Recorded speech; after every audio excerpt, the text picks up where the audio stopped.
в этом видео хочу с вами поделиться, каким образом необходимо определить, локализовать и понять, какие дополнительные звуки издаются в двигателе, где это и что это.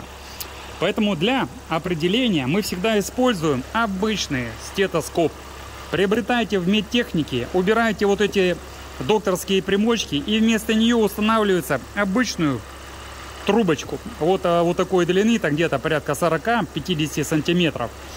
И у нас сейчас здесь на переазовке, иногда на холостых появляется звучок, и вот этой трубочкой начинаете проводить по всем возможным местам и приближаетесь к этому звуку. И вот у нас, а ну, подержи, давай сейчас попробуем, притулим сейчас микрофон к этому фонендоскопу. И вот здесь вот у нас появляется звучочек. Олежа, ну погазуй. Хорош. Оп, слышим. Пип. Еще разочек. Хорош. Оп, попискивание идет. Слышим, да? И он то есть, то нету. И вот это вот подвывание, хорош, спасибо.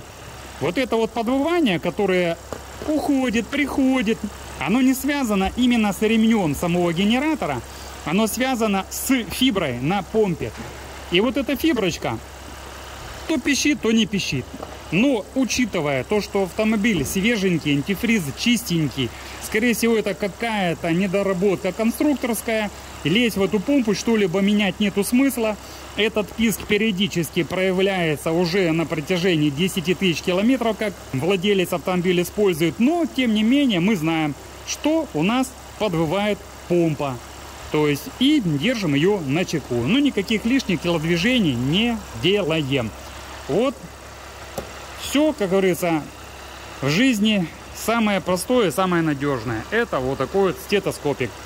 Всем спасибо и до новых интересных встреч.